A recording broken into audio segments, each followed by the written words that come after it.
Thank you for listening to Radio Maria, a Christian voice in your home. We are now continuing with Find Something More, Find Your Way Home with Christine Watkins. Hello, Radio Maria Land. I'm here with my friend Aaron Crisler, and he was just cracking up because a lot of people don't know how to take the opening song. And I was just wondering, Aaron, you did such a good job of singing it a minute ago. Oh no. Oh, no. Okay. No.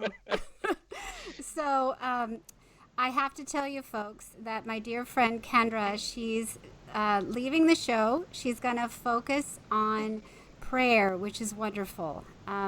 What could be more important than that? Always, forever. So we wish each other well. We're still good friends, and I'll miss her very much.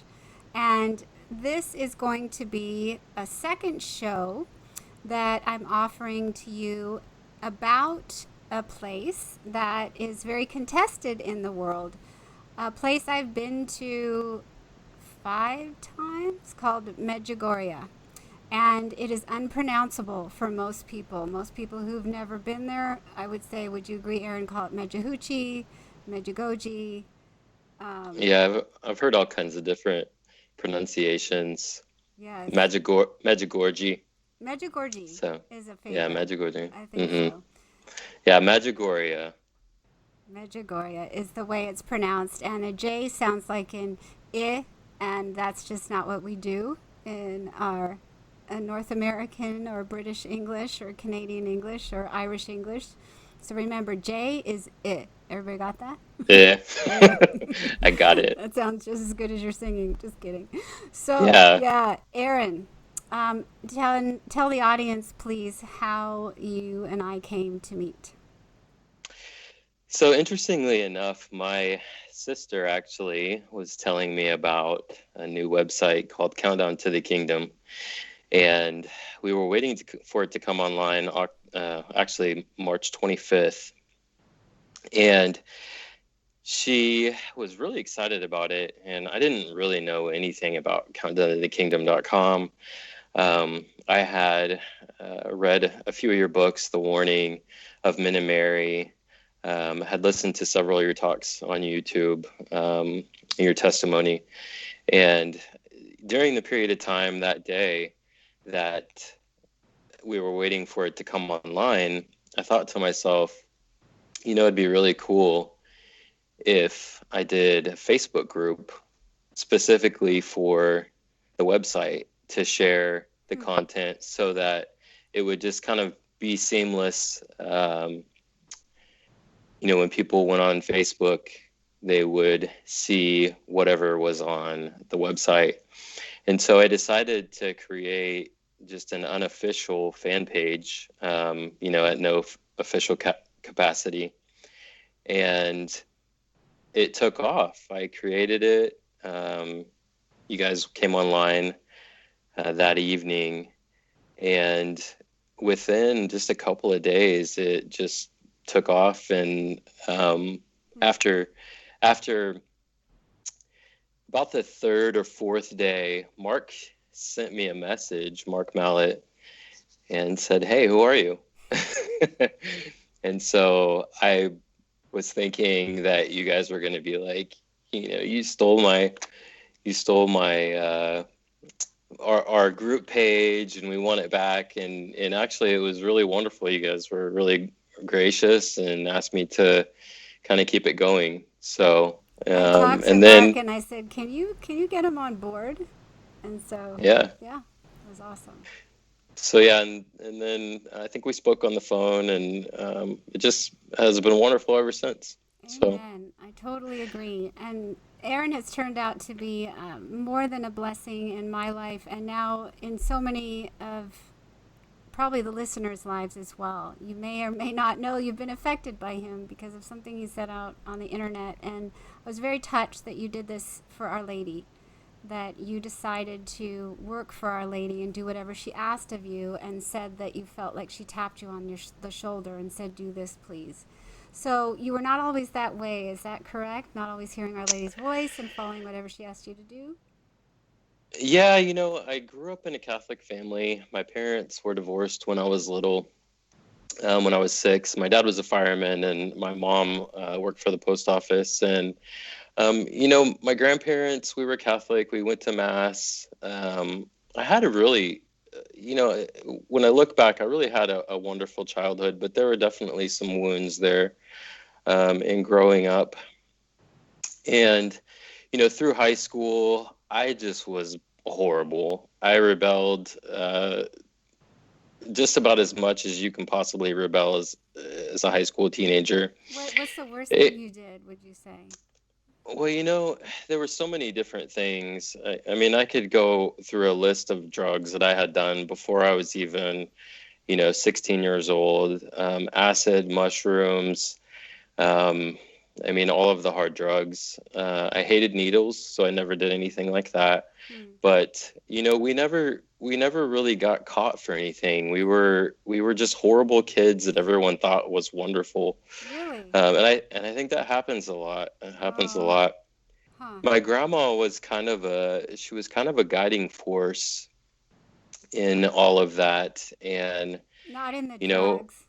no, to get me out of it. Okay. When I was 15 years old, I actually had a friend that drowned, Neil Nevin, and him and some friends had gotten some drugs and went out to Fall River. Fall River. I'm from Wichita, Kansas, and wonderful diocese here.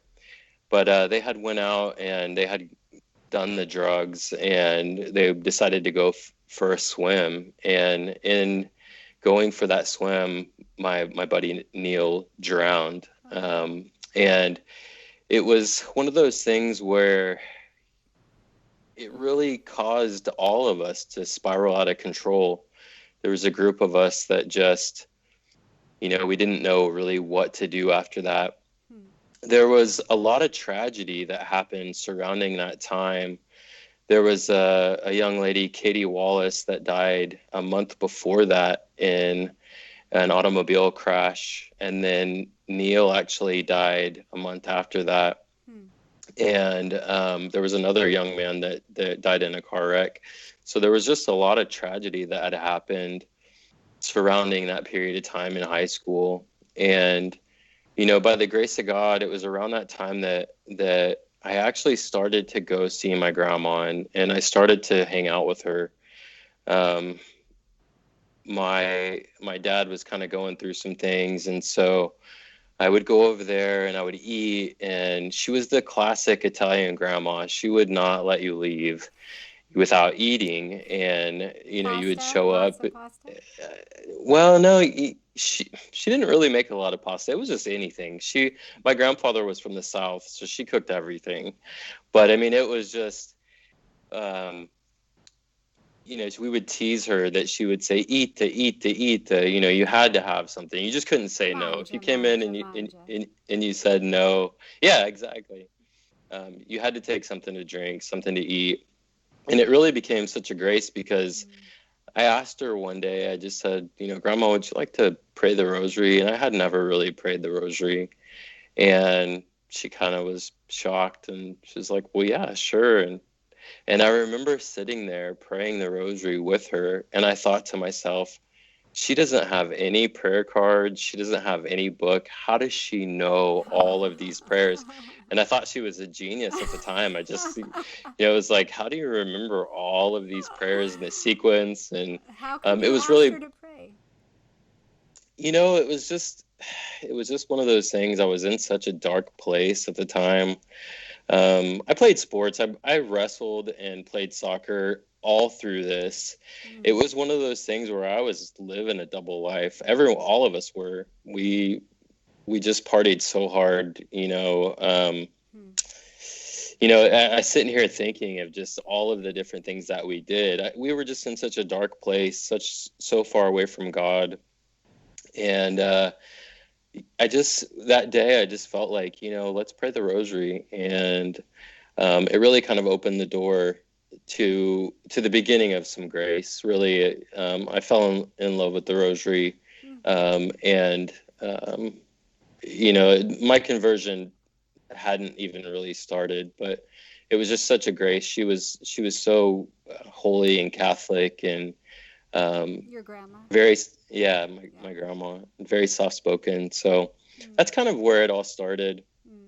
But moving on, there were a lot of other really bad things that happened. So, but moving into my teenage years and then eventually into college. So, Another one? Can you tell us the story of a college moment? so my senior year in high school, me and my girlfriend, she got pregnant, and I had my son, Alex, Uh-huh. and he's actually 22 now. So if you can do the Wow. age, if you can do the Wow. age, the math So actually, you you're can figure out how 23? old I am. Yeah, You look yep, 23. 23 and a half, 24. No, Okay. No, that's a I'll actually, marvel. That's a real marvel. I'll actually be 40 in October. So Oh thank you my for goodness. that. Oh my. Everyone on YouTube watching this is shocked. They're saying something right now. I Yeah, guarantee it. I'm sure. I'm sure. So yeah, in college, college actually kind of things became a little bit more mild. I went to art school in Arizona, and I had kind of a reprieve from Wichita, from my old friends in Wichita that were, I love them to death. I'm friends with a lot of them now still, and we've all changed for the better. But I actually continued to go to mass when I was in college, and I was the classic lukewarm. When I was a senior in high school, I actually went to confession for the first time since my first reconciliation. And at my first confession, Father Schmelzer, a wonderful priest here in our diocese, I went and I confessed everything. It was really pretty wild, to say the least. And that's been a theme throughout my life, is to try to help people get back to confession. Um, and Father Schmelzer, my penance, and I don't know what some people's penances have been, but he gave me a penance to go to daily mass every day for the rest of the week. I went to confession Monday morning at 6:30 a.m. mass, and before 6:30 a.m. mass, and he said, do you mind coming to daily mass for the rest of the week as your penance? And I was like, yeah, sure, I can do that. But if that gives you any indication at how bad that confession was. So, Oh, but yeah, moving on through my college years, I graduated and I moved back to Wichita, from Arizona back to Wichita, and really things kind of spiraled out of control again. We got It was during the time where ecstasy was really popular, and it was just a really bad time. I got into ecstasy really bad, cocaine, alcohol. wow. I mean, we partied every single night, every night, and I would go to work the next day. Kinda. It was interesting because I always had lived a double life. I worked at a health club, and so I Huh. would go work out, and I was healthy in that aspect. But at night, we just let loose. Huh. So, Do you feel like you were covering up a wound? And if so, what would you say that wound was? it's interesting. I've been to Medjugorje 4 times now, and on my trip in 2016, that was really my first trip was in 2015. My second trip was 2016, third 2017, and then I just went last year, Oh. in October 2019. But there's a theme for each time that I went. And my second time that I went in 2016, it really was all about forgiveness and healing. Wow. And as far as my parents' divorce, I had a really hard time with it. Um, it was just a broken family, and anybody that's been through when they were little having a divorce, um, I felt the brokenness. I had friends that their parents were still married, and so I experienced them still being married, and my parents weren't. My dad wasn't very happy about the divorce. He definitely didn't handle it well, and he drank, and so a lot of that bitterness and resentment was kind of poured out into me and my sister. Me and my sister, were basically caught in the middle. So I was constantly dealing with that hurt. And, the other thing is that, growing up in that situation, my mom had a job, and so she wasn't able to be there all the time. And then, of course, my dad just having visitation. There was a lot of just hurt and pain, that lasted, throughout my teenage years and into college. So, and I just didn't really know how to love or be loved. So that was absent. So when did things really start to change, and why? Well, interestingly enough, I'll fast forward to through all the bad stuff, into my first trip to Medjugorje. And interestingly, me and my sister always had a fascination with Fatima, with Lourdes, with Medjugorje. And part of that was because my grandma always had stuff about Medjugorje and Fatima. We were really interested in, though, the secrets of Medjugorje, the 10 secrets of Medjugorje. We were also interested in the 3 secrets of Fatima. And we learned at a very young age that Mary had said to the visionaries that what she started in Fatima, she would finish in Medjugorje. And so we just really dove into, that all of the wonder of, is God really real? Even though we went to mass, it's like we always had kind of that little bit of skepticism, is God real? Is the devil real? And my sister, was kind of a guiding light in that area. She just was always really interested in everything surrounding Marian apparitions. So we gravitated to those things. Moving into, my early 30s, I had decided I had a really good job, and I had decided that I wanted to go on a vacation. And I wanted to go to the beach. I was thinking, Hawaii or the Bahamas or Florida even, something like that.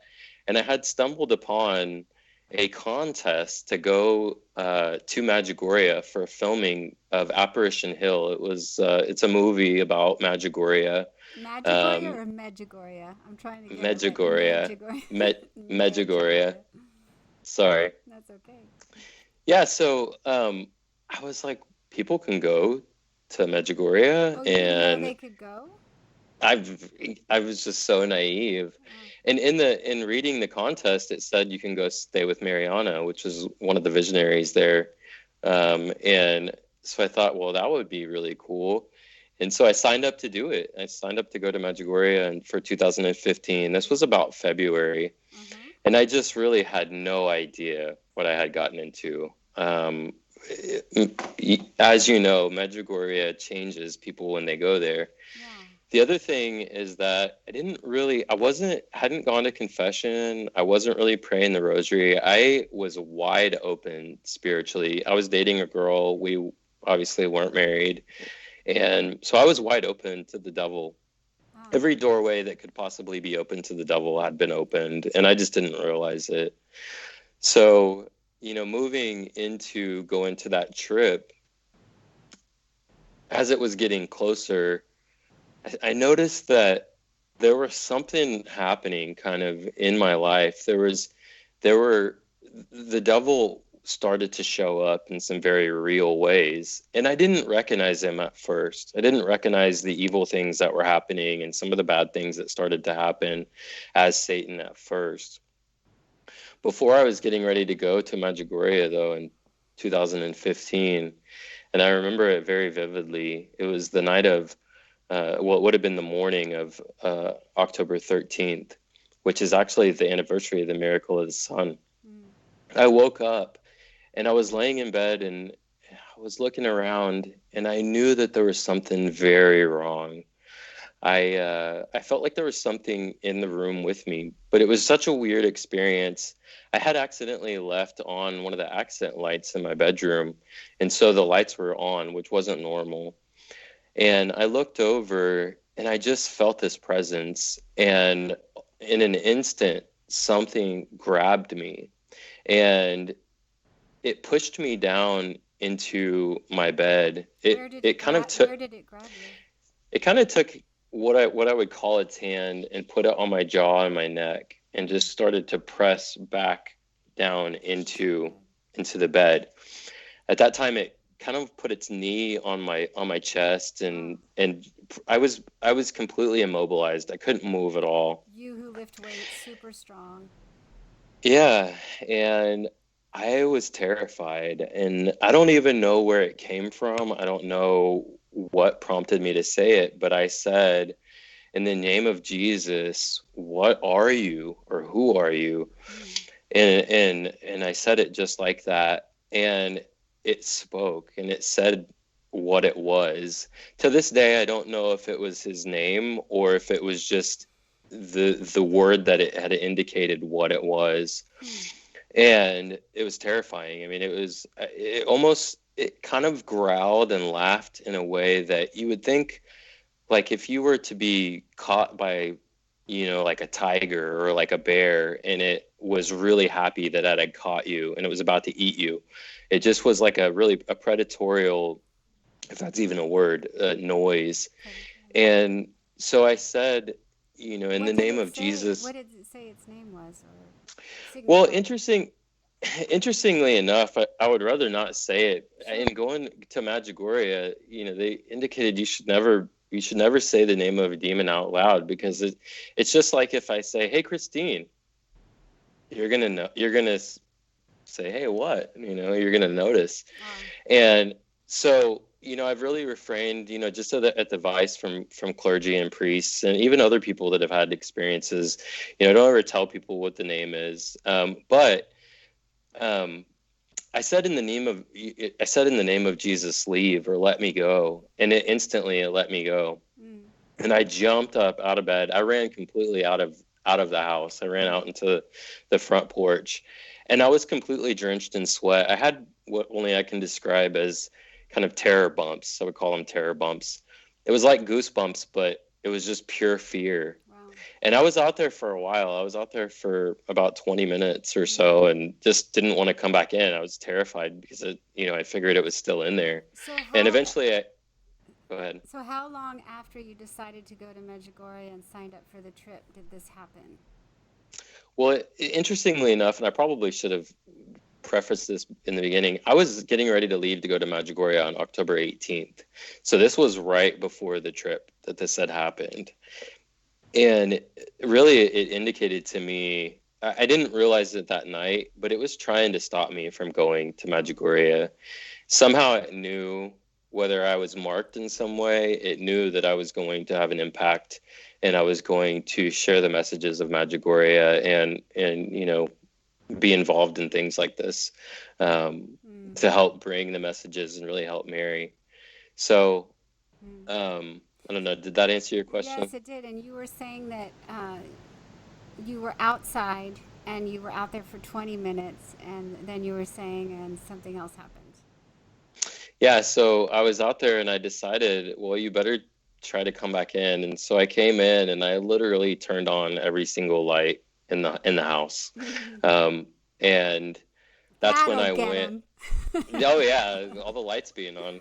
And it was still terrifying. I mean, I remember going into my bedroom and just looking at my bed and thinking, do I want to ever sleep there again? So, and really that was kind of the beginning. After that had happened, the next morning was when I just couldn't get the word or the name out of my mind. So I went and I looked it up, and it meant ancient or superior warrior. They weren't the same meaning, but that's what the name of the demon, or what it was telling me it was. Yeah. So after that, I couldn't sleep. I didn't sleep for about 4 nights, and I had told a lot of different people. I told my sister what happened, my mom what had happened, and they were like, "You're going crazy. There's no way you're going to be able to go to Medjugorje. You're not sleeping." I had. I mean, once, it's one of those things. After you don't sleep for a night, and then 2 nights, and then 3 nights. Yeah, you can. You do. Yeah. And on the fourth night, my mom actually brought over, she went and got a St. Michael medal, and I still have it on. I don't know if you can see it here. I got a whole bunch of different medals you here. need some more. Yeah, I know. I You got look a whole like you bunch. have enough. Yeah. But it's actually, it's this one. So it was that one she gave me. Uh-huh. Yeah. And I put it on, and lo and behold, I actually, shortly after putting it on, I said a prayer and I fell right asleep. So the next day, she came over, and she jokes now that she was going to take me to the hospital because I had was? my mom Your actually mother was jokes going to now. take you to the Yeah, hospital. Seriously, she was yeah. coming She's she was coming coming for over you. to take me to the loony bin because I hadn't slept in 4 days. They were like, "What do we do? He's going crazy." But the Saint Michael actually has been in my life ever since. But yeah, so I fell asleep, and the next morning she came over, and I said, "I've got to get my stuff together. I've got to go to Medjugorje. Whatever it was, whatever happened is trying to stop me from going." So and I ended up getting on the plane and going to Medjugorje, and that's when it all started. Okay, So, so what is it? I don't even know myself. I'm excited to hear. well, when I got to Medjugorje, and I met Mickey, I met Mariana's translator, there was just really an overwhelming feeling of peace that came over me. And, getting on the bus and riding to Medjugorje and getting there, it was very clear almost immediately. Just this peace washes over you when you get there, and it's one of those things that you just can't explain it. I've been to the Holy Land, and honestly, I went to the Holy Land just this last February, and I got to tell you, it was a wonderful pilgrimage, but I was really disappointed. It was nothing like Medjugorje. The peace that you feel in Medjugorje is overwhelming. But when I got to Medjugorje, I noticed, that there was something there, something that I was going to experience, and I knew it was going to be a place that I would come back over and over. Really, you just Um, knew. yeah, Can I interject? I did. I want to mention the peace. I having been there and felt that peace every time. It's I would say it's the peace that lies beyond all understanding. And I remember there was a collective, a lot of people were in adoration in the back of the church outside.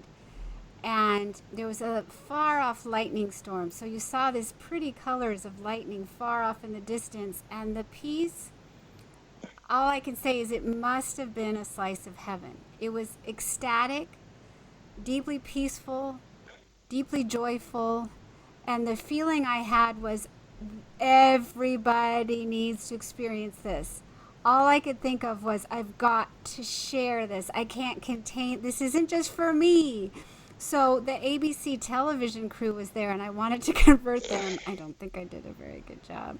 But I got up from adoration and I started hightailing it. I started running toward the ABC crew, going, if only they could experience this, they'd know God was real and that Mary was here.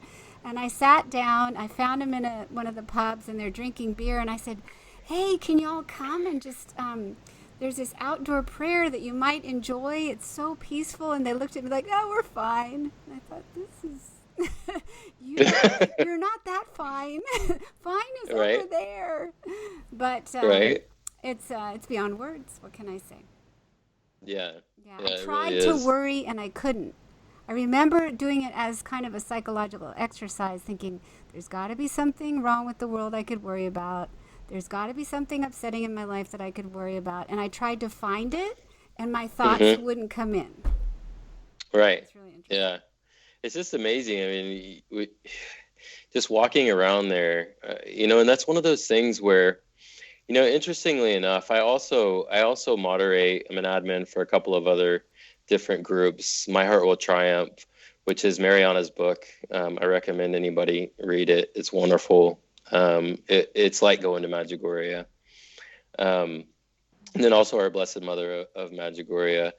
In all of the different things that I've done, it's so hard to explain to people what it's like there who hasn't gone.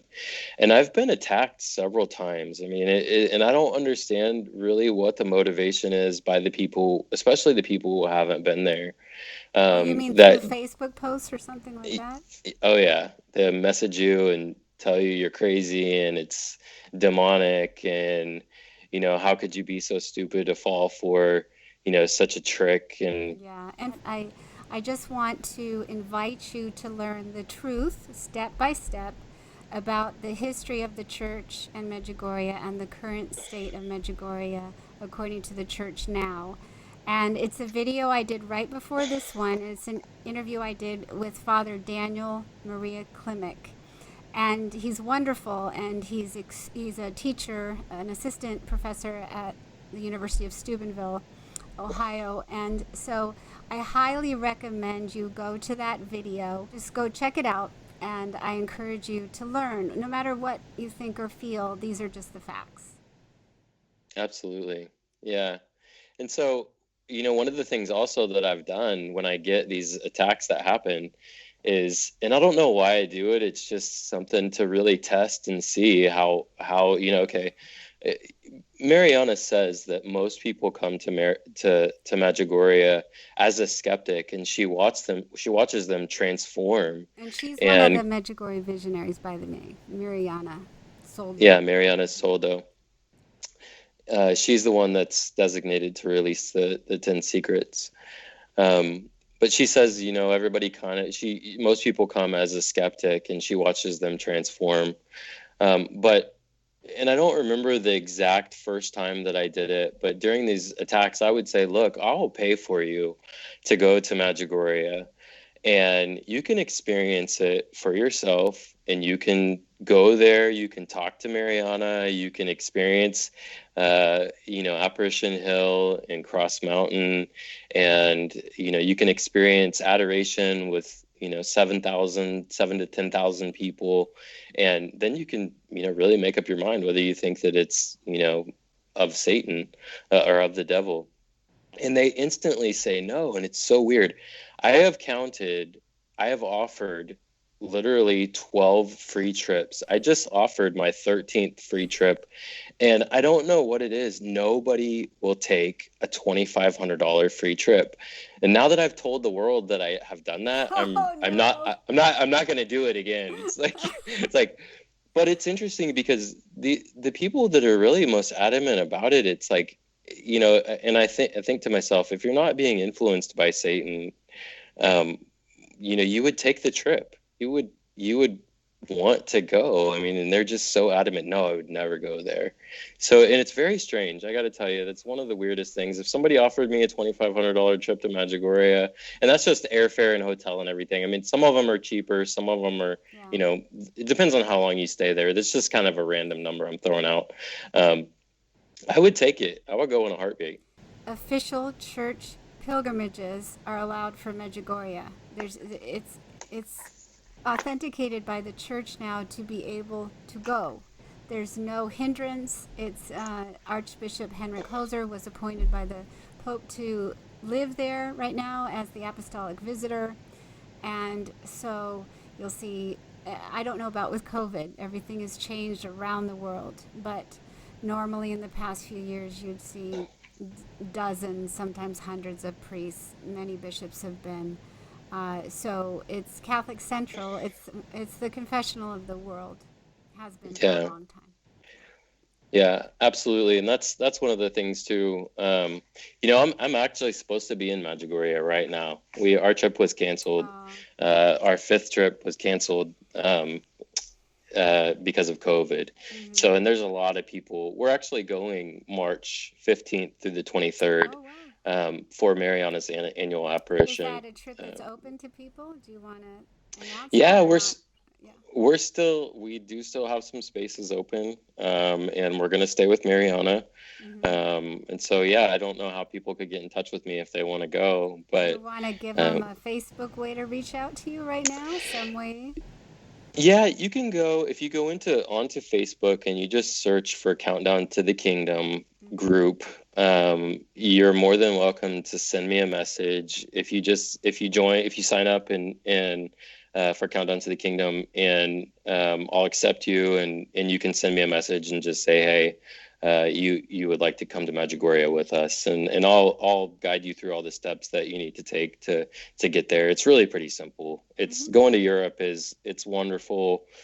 Just the experience of going to Europe and experiencing everything they have to offer is amazing, outside of, going to Croatia and Bosnia and Herzegovina and everything else. So Wonderful, lucky people. So yeah. you're there the first time, and you feel this exquisite peace that I too Hmm. have felt in no other place on earth. And I know a priest who said, give me another place I can take a bunch of teenagers and stay a week and come back and they're all converted and I'll take them there. But until you can give me that other place, I'm taking them to Medjugorje. That's awesome. Yeah, actually, so I climbed Apparition Hill. This is where Mary first allegedly appeared to the, they were children at the The six, time. Now they're old like yeah, me. yeah, the six visionaries. Yes. Yeah, Apparition Hill. And that's one of the most interesting parts of Medjugorje is actually climbing Apparition Hill, and several people actually they take their shoes off and they climb on the rocks as penance. So, and they do this also going up Cross Mountain. There's two hills.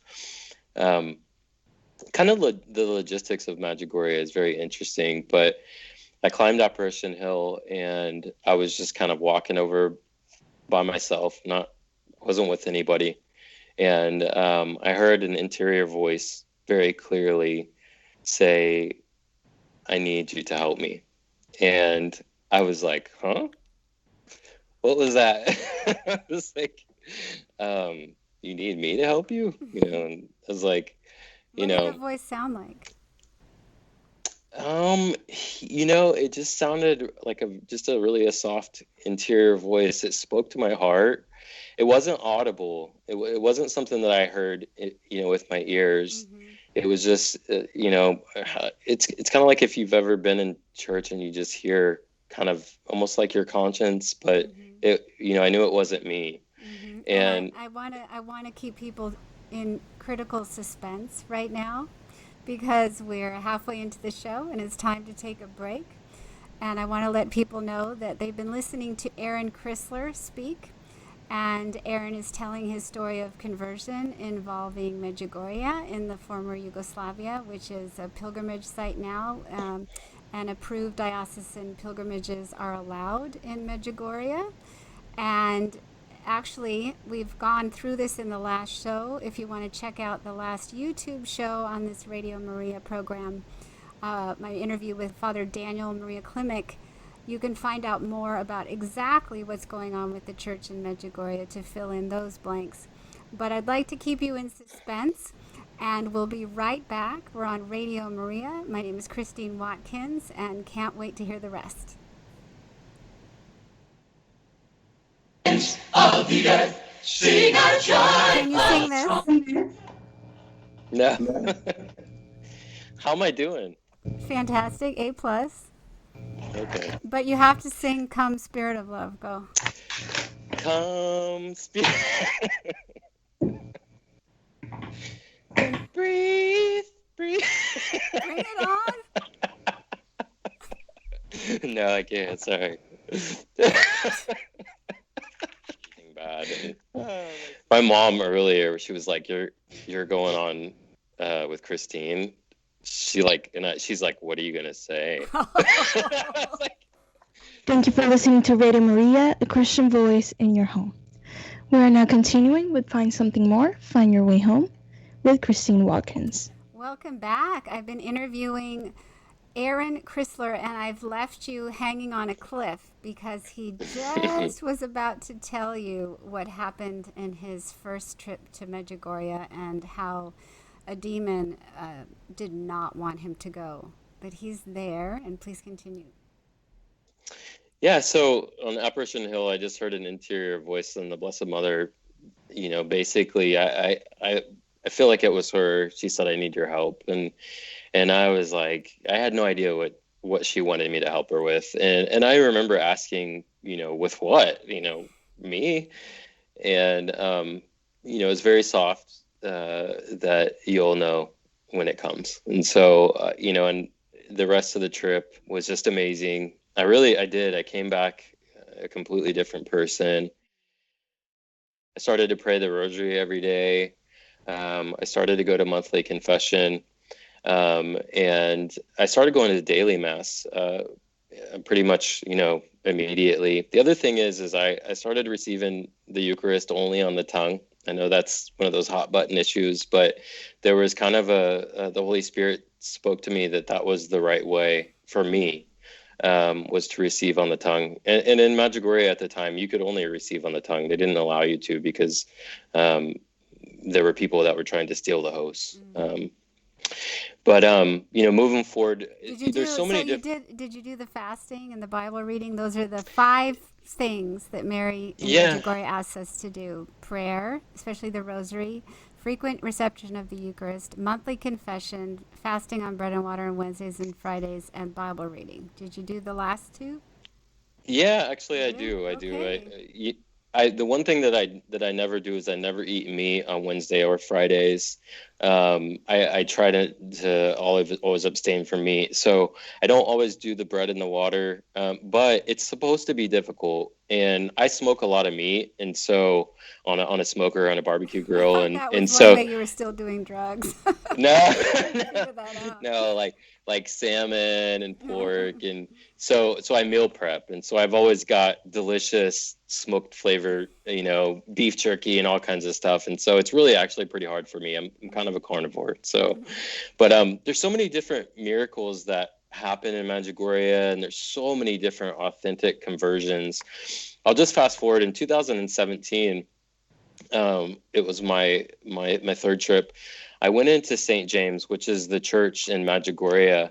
I mean, there's all kinds of different stories about how wonderful this church is. They built it in the 80s, and it was like there was no reason, or they built it actually not in the 80s, and they built it before the apparition started, and there was no reason for them to build this huge church. Now it's too small, but in sitting in St. James, I was sitting on the floor because it was packed, and I was looking up at the back of St. James, and it was actually September 29th, and I didn't realize it.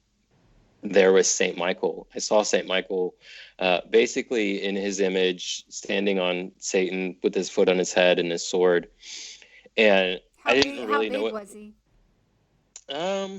He was pretty big. He was pretty big, 12 feet, 13 something. He was pretty big. And I remember looking and saying, wow, that's St. Michael. Just, why am I seeing St. Michael? And then he kind of faded, and Father Leon actually got up and he said, today we celebrate the feast day of St. Michael the Archangel. And I was like, whoa, that's crazy. Well, I left St. James, and this is one of the things that happened to me. It actually happened twice, but I left St. James, and I immediately was like, did I see St. Michael? Did I really see St. Michael? And, it's kind of like was that my imagination? So I started to pray. I was like, Mary, I want to see you. Jesus, I want to see you. Just show me a sign, anything. I want to see something else. And so I spent that whole day and the next day just looking for signs everywhere. And I really actually had lost some of the peace of Medjugorje. And so the next day after that, I went in and I was feeling very guilty, just because for 3 or 4 days, I had only been looking for signs, and I went in and I apologized to the Blessed Mother, and I apologized to Jesus, and I, had realized at that point in time that I had, really only been focused on seeing a sign, and I immediately got my peace back. So I went through the next day and, just felt wonderful. Well, the next morning I went in and I sat in St. James Church, and again, I was sitting kind of in the same spot, and I looked at the back of the church, and my eyes fixated again, and I saw Jesus in the Divine Mercy image with the rays coming out and his hands up. And I thought, okay, I definitely saw St. Michael. Why am I seeing Jesus? And I was really confused, because I thought Divine Mercy Sunday is the Sunday after Easter. What am I seeing Jesus for? And so Father Leon got up and he said, "Today we celebrate the feast day of Saint Faustina Kowalska of Divine Mercy." And so I almost fell over, and it was just such a grace. And I've talked to Mark, and I think I've even talked to you. I really don't know, why I was given that grace to see those images, both while I was at Mass. But I do have a devotion to St. Michael, like I said in the beginning. And now I say the Divine Mercy Chaplet every day. And, I've got the image of Jesus, and I've actually got a couple of statues as well. So, but yeah, there's so many different stories of miracles like that. At the apparition, there's a lot of actually demonic activity that happens at the apparition. People go to Medjugorje not really realizing that they have demonic attachments. It was so intense, and I was crying, during the apparition. I can't explain to you the feeling that you feel, but when the Blessed Mother comes, if there are demons attached to people, they hiss and they cry out in pain, and a lot of times they leave, or they will leave the people that they're in. And kind of speaking with Father Leon, he was like, well, Can you explain who Father Leon is? You've mentioned him a couple times. Father Leon is he's the chaplain for the English speaking pilgrims. A friend of mine, I became friends with him. I spoke with him actually about discerning the priesthood. And that's a whole another episode. Oh. I've actually talked to Father Donald Calloway about a year ago. Discerning the priesthood right now? Yeah, I am. And it's on hold right now. Okay. We'll just say it's on hold for the reasons of the pandemic, if I can say that. That's a bad excuse. I should come up with a better reason. Father Donald, maybe I'll call you soon. We'll see. So I'm older, so I'd have to become a religious. I wouldn't be able to be a diocesan priest, or if that's what it's called. But yeah, so there's so many different miracles that happen in Medjugorje. Satan is very present there as well. And I welcome anybody, if you're skeptical about Medjugorje, I welcome you to go. It's worth it. Go there as a skeptic. Go there to really find out for yourself, instead of just, telling us we're crazy and saying that the visionaries are liars. I guarantee you, if you meet Mariana and you sit down and you feel her humbleness and her saintliness. What a beautiful woman, inside and out. Yeah. If you go there and feel the peace, just that alone. Just if nothing happens to you, if you experience no miracles, just to feel the peace. And when you come back to wherever you're from, the United States, and you feel it leave, you will know why people go 5, 6, a dozen times. I met a lady there that had been 40 times, and she said she lost count. Oh my God. So, yeah. Well, thank you so much, Aaron. What a beautiful testimony, and thank you for being our second person on this 3-part journey regarding Medjugorje. And yeah, thanks for having me. I really appreciate it. Everything you do, and it sounds like you really have answered that call of Our Lady when she said, "Yeah, I need you to help me." I hope so. Yeah, I try. Amen. So let's close with a prayer. If you would join me in your heart for the listeners. Yeah. Mother Mary, I ask you to come to each person listening right now or viewing this on YouTube. I ask you to come in a very special way. You know that many of us are not able to travel right now, and someone's probably called to go on this trip to Medjugorje with Aaron.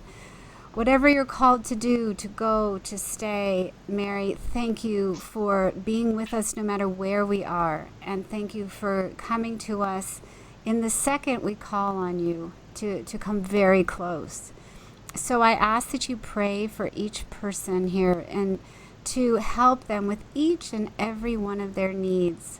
And for those of you who may wonder, wait a minute, why did all those great things happen to Aaron? All he did was do drugs.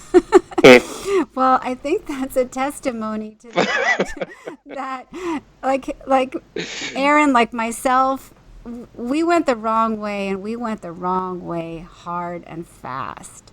And Mary was with us the whole time, just waiting for us to give her an inch so she could help Jesus take a mile. So I invite you, if you're listening now and you're skeptical about all of this, Aaron and I, we invite you to give her an inch and just say, Mary, will you take this inch and give it to your son? And we ask you to do this now in your heart. And we thank you for moving that much closer to the God who loves you. In the name of the Father, and the Son, and the Holy Spirit. This is Amen. Something More. Thank you, Aaron. God bless you. Thank you. You too.